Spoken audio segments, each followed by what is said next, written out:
Owners have travelled far and wide to visit our practice and see if the experts can help them with their embarrassing pet issues. First to arrive at the practice is Kerry with her flirtatious feline, Eric. Hello, Eric. Why do you look so guilty? Eric means the absolute world to me. Do you love your mum the best? I just adore him. Kerry may adore Eric, but his heart belongs to another. This is the object of all of Eric's affections. He'll grab him and just take him wherever he pleases. Eric has a penchant for his furry friend. I can see you. Put Teddy down. He can last while enjoying being affectionate with the bear. No! And that's why he's now called Dirty Eric. He's earned the name Dirty Eric. I love that. Now Kerry wants to know if anything can be done to stop Eric's amorous behaviour with his favourite teddy. Why, Eric?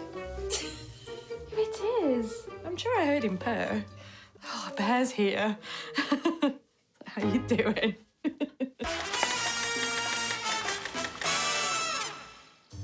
Hoping Eric doesn't get the hump is animal behaviourist Caroline.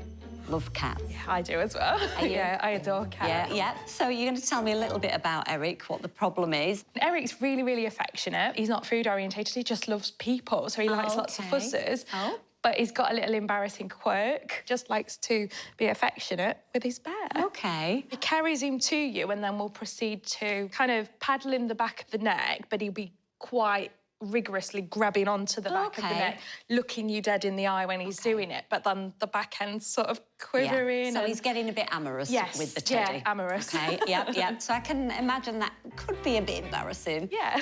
Tell me about this little guy. This is Mr. Fox. OK. So this is what we call Eric's reserve, Eric's backup. OK, he's two-timing. He is two-timing. OK, right. So before he met Teddy... Yes. He didn't exhibit this behaviour? No, nothing at all. He seems to do it more when people are around. So if I have anybody around the house, he'll go and get Teddy, and then he brings it nearby, and then he looks straight at the person. Okay. Well, that's quite significant, to be honest with you. OK. Cats will sometimes use naughty behaviour to get attention, and Eric is the ultimate attention seeker. The fact that he's actually not doing it in private and he's bringing it out and presenting it to the, you know, the visitors and you, actually means that he's getting something from that. We're going to let him out in a minute or two. But I think what we'll do is we'll put Teddy and Foxy on the floor and get them in position. Are you ready, Teddy? And we'll see if we can observe the behaviour. Very, very, very slowly open the zip and we'll just see... Hi, you. Hey, there's your mum. Boy. Cats can be unpredictable and shy, and Eric just didn't want to play ball today. So owner Kerry's brought footage of Eric romancing the bear that Caroline wants to examine. This is typical needing behaviour, isn't it? Yeah. No!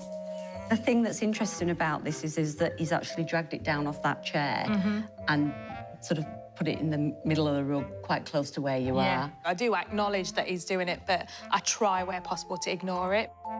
Eric's worked out a really great way to get Kerry's attention. So what she needs to do is re-divert that, play with him a little bit more and get him occupied in more feline-friendly behaviours. The plan is to motivate Eric to play with these toys instead of playing with Teddy and Fox, OK? Yeah. The other thing that I want to do is when he does have his Teddy, rather than you giving him attention, try and remotely distract him. Right, OK. OK? Because if you try to distract him talking to him, he's still got that reinforcement. Right. OK? So what we might have is a ball with a bell in it, Yeah. something like that. What I want you to do, and what these might be useful for, is to distract him from when he's being amorous with Teddy. That's going to make him come away from the toy, chase after the ball. OK. That's broken the behaviour. Right. And then you can call him over or play with him, interact with him. Got you. So in other words, he's getting reinforced for natural behaviours, not for being amorous with Teddy. And he doesn't see me doing the distraction as well. Exactly. Right. Yeah. Got you. Absolutely. Great. So when you get home, What we're going to do is we're going to remove Fox. We're going to gradually remove Teddy from his life. Teddy will be happy. Teddy probably will be very happy, yep. So Teddy's going to be spending a bit less time with Eric. Yep. Can't wait to get started. I think Kerry went away really inspired. I'm happy to say bye to Foxy, and I'm hoping maybe over the next 2 to 3 weeks to gradually say goodbye to Bear ultimately, and he can perhaps go back in the cabinet as a little distant memory for Eric, and hopefully he'll floof back up again. I won't have to wash him so often. First to arrive is Mike, with a rather colourful character. Is he just showing up? Yeah, he's just showing his feathers and taking a lump out of my hand. Oh, right, so he's not got some watches in there or anything. Meet Rocco, Mike's mischievous macaw. The first day I got him, all of a sudden he let out this ear-piercing shriek. From that moment on, I realised what I'd done. When he turns nasty, he can be really aggressive. Ouch. For no reason, he'll just start biting. Oh. There we go. That's Rocco. Stop it. He's drawn blood on me several times. When he decides he's going to have one of his fits, he'll proper lunge.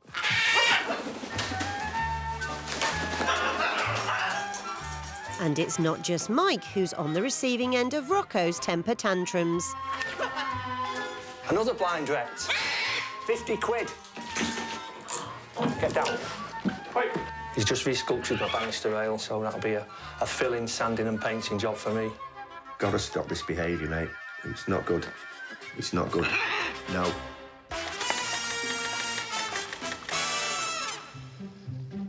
Hi. Hi. Animal behaviourist Caroline is taking up the challenge to tame this angry bird. He's beautiful. Yeah, he's got a character. He is a character, I can tell, just looking at him. Do you want to tell me a little bit about Rocco and the problems you're having with him? He's developed this habit of biting randomly, suddenly loses temper. He can have quite a destructive behaviour. You can see what he's done to his perch. He's the same with any furniture. They do get bored quite quickly, the parrots. Yeah. They've got really busy brains. They're very destructive. They come from the forest, so they're chewing on branches, they're pulling leaves. So we need to make sure that we can engage them in those behaviours that are more natural. First, Caroline wants to stop Rocco being bored. The thing that Mike has to work on is giving Rocco things to do to engage his brain and mentally stimulate him, and hopefully keep the house a bit more intact. Things like mop heads are a great idea because they can have a real good go at those. Even things like toilet rolls. Right. Just stick it on the end of his perch and he might just have a go at shredding that. I mean, you're going to have a bit of cleaning when you get back, but it's better than him destroying things in the house. He's just, you know, he's having a go at that. That's fine. Good boy, Rocco. You're a clever boy. Yes, you are. Does he like pecking brushes? Never really tried. Well, try him. You can always put something inside the bristles that he finds, little bits of pomegranate, something that's good for him as well. And he's actually foraging for his food, which is what he'd be doing in the wild. It's just making him think about doing those natural behaviours and engaging his brain. He's not bored when you're away. He's had great fun. Fortunately, the house is going to look a little bit like World War III, but, you know, it's easy cleaned and it's a lot better than having to buy new banisters and new blinds. OK. Good boy! What a clever boy you are! With Rocco's environment enriched, Caroline's real challenge will be to get him to obey Mike. Back to Mike's menacing macaw, Rocco. And Caroline's next step is to nip the biting in the bud. The idea of clicker training is that we're getting him to respond to some commands and we're rewarding those commands. So you get some positive reinforcement for things you want him to do. So if we click in time with the behaviour we want and pair that with a treat, then they come to recognise the click as being paired with the behaviour that we're asking for. What we're going to use with Rocco is a target stick and a clicker. And what that does is reward Rocco for the behaviours that we want and teaches Mike some really great strategies for being able to move Rocco around appropriately. What we want to try and do is to give him that treat as soon as you hear that click. So we're pairing this click with the treat. OK? OK.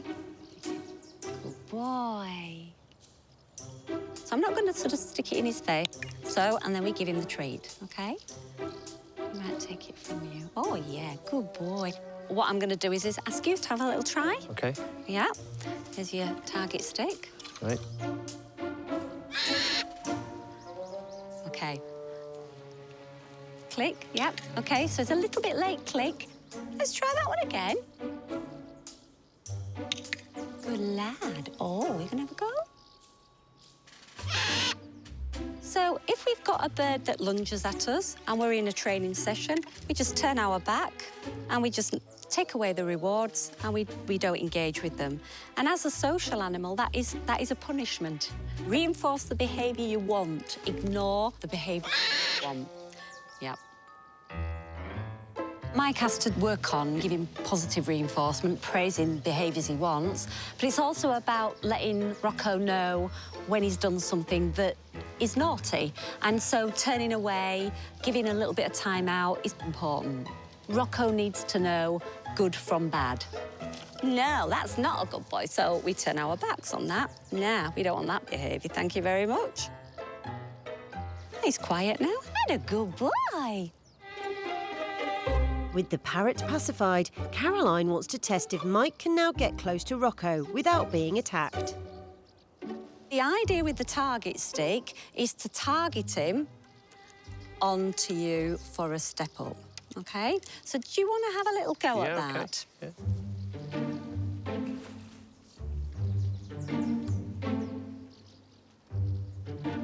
Yeah. Is he biting you now? He's more, I think, feeling with his beak. I wouldn't say he's actually biting. That's all right, then. And once he steps up, good boy. Now, lots of praise. Good lad. Good lad. Yeah, that's it. Good boy. And if that was a nice little gentle, just a little gentle, then that's brilliant. And lots of verbal praise as well is really important. You know, chatting to him, just tell him he's a good lad. Yeah. Good boy, Rocco. That's it. And a bit more upbeat. Good you boy. know, they need to know Good boy, that Rock. it's good. Well good done. boy. Oh, what a good boy you are. Good boy, Rocco. I think Good boy. I think you can do it a bit better than that. Good boy. Good Hello, lad. Rocco. See, Good he boy. likes it. Yeah. When you give praise, I think you've got to pitch it right. The bird has to know that he's done something well. So I'm sort of, you know, would say something like, well done, Rocco, good boy. I think Mike found that really difficult. What a fantastic boy you are. Look at how clever you are. And he loves it. Caroline gave me some really good ideas and methods that I can use to try and calm Rocco down. She said to make sure I use my voice in a more enthusiastic way, shall we say, which probably take a little bit of practice, but we'll get there. With over 10 years' experience, Vet Gavin is ready to take on this angry alpaca. Tell me about Gus. Gus is adorable. Yeah. He's gorgeous. He is gorgeous, isn't he? Absolutely loves people. Yeah. But he loves people too much. Okay. He was bottle fed when he was a baby. And Okay. there's some kind of boisterous syndrome that can apply apparently to animals that are bottle fed. They think they're a person. Right. It results in him doing horrific things, but he literally does wrap himself around you and try and mate with you. Okay. As alpacas spit at each other and jump on each other, etc., to play, he does that to people. If people stay with him long enough, their time will come. Okay. Gus will get them. They'll be Fine, Gust. fine, fine. What exactly does that mean? The whole contents of the stomach just come flying out of his mouth. Well, and isn't that just deposit all over lovely? me. And it stinks. It's so disgusting. Yeah, it's well, not I can't true. imagine it'll smell nice. No. Okay, right. He's been bottle-fed since he was, you know, old enough to see. So, of course, he's going to have the wrong relationship with us. So what we need to do is basically get rid of all that learned behaviour and put in a new one instead. He doesn't know how to interact with people.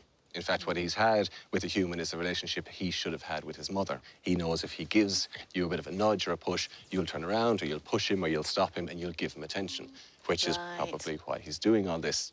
Spotting the problem doesn't make it perfectly easy to solve, but I think that's roughly what we're dealing with.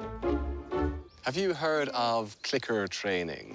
Oh, yes, I have, yeah, like they use for dogs and training them. Exactly. I'm guessing he's not overly food-orientated, is he? Not at all. No. He's not bothered at all about food. Which will make clicker training slightly more difficult. But he's a mammal, he's got a big brain, plenty of learning ability there. Clicker training. When he does the correct behaviour, we click and we give him a treat. And the reason we click is it creates that instant. So if we get him to associate the clicking noise with a positive thing and he's doing a certain behaviour, eventually he'll learn to do the right thing.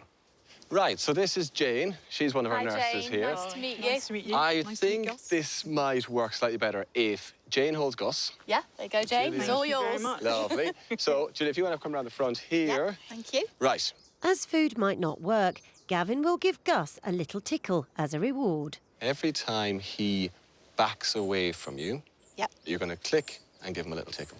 And therefore, he's going to start getting into his head, hang on, the good things happen when I back up. And he's going to learn that this is the appropriate distance with which to have a relationship. Oh, right. We need to get rid of the idea in his head that to get your attention, he needs to be all over you. Yeah. We need to retrain that. To get your attention, he needs to walk up and be quite polite and be at this distance and stop.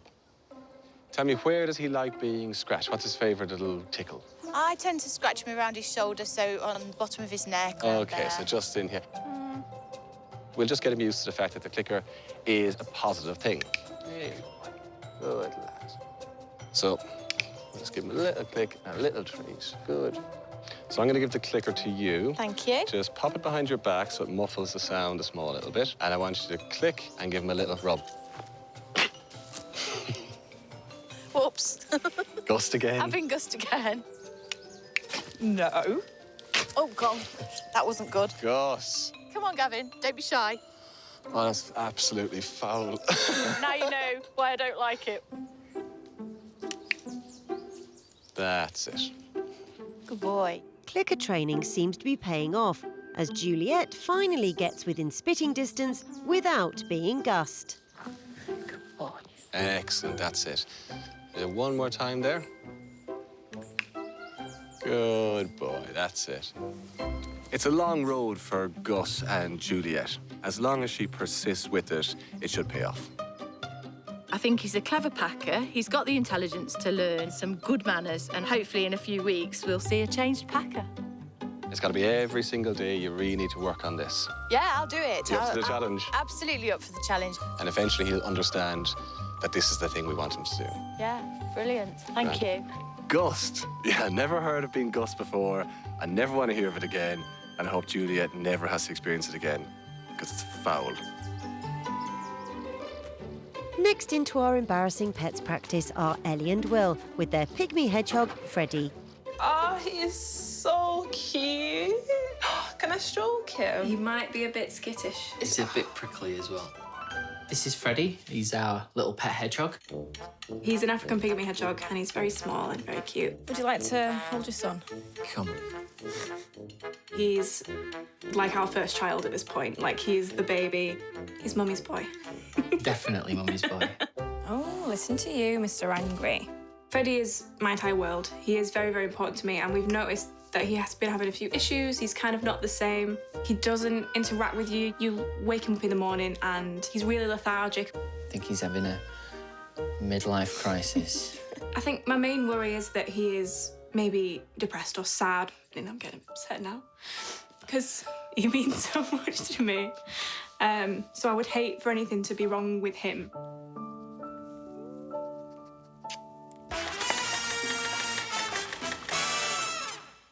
Here to turn around this hedgehog's prickly mood is vet Deepdy. So what's been going on with Freddie?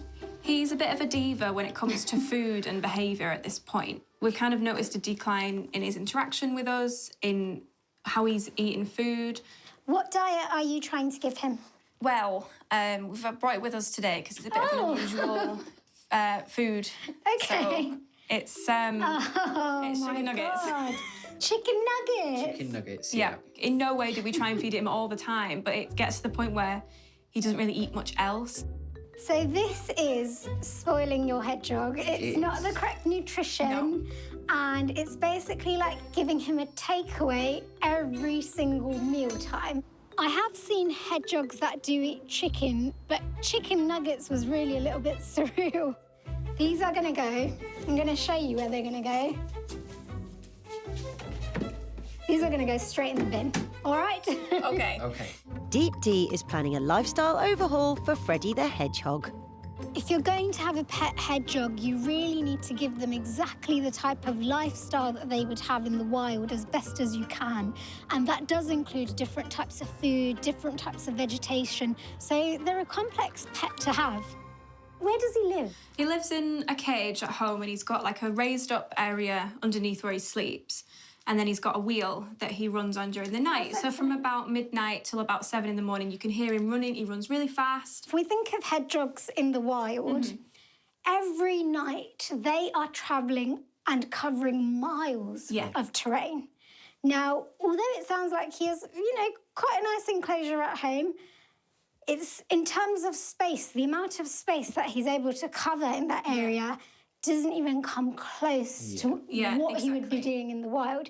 And sometimes that can have the opposite effect, and it can almost appear like they are a bit depressed or a bit lethargic. And it's not necessarily that, it's just that they're bored of the same area and the same environment. There were lots of things going on with Freddy. I think that if he had more space, he would be more interactive. And if he had a lot more enrichment in his environment, so if there's ways to get Freddy to forage for these foods and really look for them, that will really help Freddy be more active and have something to do. Deep D's planned a nutritious and forage-friendly buffet filled with things a hedgehog should be eating, like peas, egg and tasty mealworms. So there is an instinct there to want to forage. So I would recommend, if you could have somewhere much larger, somewhere hedgehog-proofed, where there's lots of burrowing items, lots of things to play with, lots of things where, he likes mealworms and he likes some cat food. Conceal those in balls and things. And if you find that, he's really not taking to it, give him time and be patient. He'll adjust. Yeah. I think that's definitely what I need to practice, patience with him and not worry that he's not eating. Let Freddy try new things and give them a chance. Yeah. And really try and replace those unhealthy chicken nugget treats with something a bit more varied and interesting. Thank you. Yeah, Thank you very much. Thank you very much. Great. Yeah. Chicken nuggets, they're in the bin, they've gone. Yeah, we need to start creating more variety, a hedgehog buffet, shall we say. If Freddy's going to have treats and be a little bit spoiled, they do need to replace the treats that they're giving, such as chicken nuggets, with a more nutritional and hedgehog-friendly alternative. We're going to get him introduced to the new foods and then get him foraging for the new foods and just kind of take it on a step-by-step process. Yeah. So it's really refreshing to hear that it isn't something so serious. I cried for nothing, essentially. Next into the practice is Robin with her friendly ferret, Sid. He looks very well behaved. He's very well behaved, thankfully. Oh, he's gorgeous. Yes, if we let you go, you'd be jumping on Sid. At home, Robin's a veritable Dr. Dolittle, boasting over 50 precious pets, both furry and fantastical. Hiya, boys. Hiya, Remy. Morning, Lee. Good morning, Casper. Amongst the animals in Robin's menagerie is one shining star. And here's my favourite boy, Siddy. Hi, Sid. Sid is my pride and joy. He's my first ferret as well, so it's quite special. I love you so much, Sid. But Robin's fearful her beloved boy may be seriously ill. Sid has this kind of hard, permanent lump in his stomach. I'm not entirely sure what it is. It just feels too hard to be fat. Chubby belly. But you're cute, so you get away with it. It doesn't feel like it would be fat because I've got other ferrets to compare it to. I have been worrying about it for quite a while now, just in case there was actually something wrong, something really bad. You're my favourite boy. You're the best out of everybody. And your mummy's boy. Don't you poop on the sofa. Seriously. Sorry.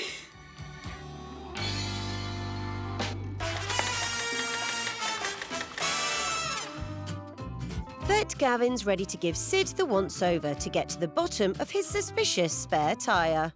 So tell me, what can I do for Sid? Why is he here for me today? So Sid has this lump here. He used to be quite fat, and then when he lost the weight, this bit kind of stayed. Okay. Sometimes it just kind of looks like he swallowed a watermelon. Yeah, okay. Does he ever get breathless? Do you ever see him? Yeah, he gets like that. Does he? Yeah, like he kind of pants. The main things I'd be thinking about with a ferret who has a bit of a big belly, the first would be, is there fluid in there? If Sid has fluid in his abdomen, he might have a thickening of the heart, which could be causing the fluid to build up. If he does, it's not good news. Ferrets certainly can get big spleens, the vast majority of which are nothing to worry about, but they certainly can have big spleens. Your spleen should sit here just on your side. Mine would be about the shape of my hand and the size of my hand, and will be the same equivalent for him. Whereas his, I can feel going right down here towards the bottom of his belly. So it could well be that that's the case. Our next step would be to ultrasound his belly, because then we can have a look inside and see what's what. Now, this will also entail us clipping a small bit of hair. How do you think he and you would feel about that? I'd be fine. Let me get the clippers and let's give it a go. Oh, you're very good. So we have to clip the fur because the ultrasound needs to contact the skin. And if it doesn't, I'll get no image. If Sid has any major internal problems, then the ultrasound will pick them up. There we go. Right, let's have a look at this spleen. Oh, you're great. There's his spleen, and it's coming down the normal length. It's not going any farther than it should. It's maybe slightly bigger than you'd expect, but it's not a problem for him. There's no fluid in there. That, coupled to the fact that his heart sounds good, means we can rule out a heart problem. Right. We've no fluid. The spleen isn't overly large. He's just got a bit of extra weight. You fight. It's quite a relief to find out that he's got nothing wrong with him internally. That's fine. That's the best we could have hoped for. Out of everything it was. I guess I was worried about his heart. Could have been a big spleen. But thankfully for Sid, it turned out just to be a bit of fat. You know, when you're 14 years of age, you can eat whatever you want and you don't put a pick of fat on. And then as you get older and older and older, you get the middle-age spread and it's just harder to lose. The best way for a ferret to lose weight is usually through diet because, well, they sleep 20 hours a day, and when they don't sleep, they can be quite active and you can play different games with him, but I'm guessing when he doesn't sleep, he probably does run around quite a bit anyway. We're going to put him on a little diet to see if that helps a little bit, and he'll get out a lot more for exercise, a lot more than what he usually does, to see if that helps budge the fat. He looks perfectly healthy to me. If you want to try and get the weight down, same as ourselves, it's always just taking in less calories than you use. Simple as that. So I think if Robin decreases his intake of food, fingers crossed, the belly should shrink over time. How does that sound? That's great. Great. Thank you. Not a problem at all. Good to meet you. See you, Sid. Stay out of mischief. So hopefully over a little bit of time, Sid will become a bit more slender and be like a normal ferret shape. But it's a bit embarrassing.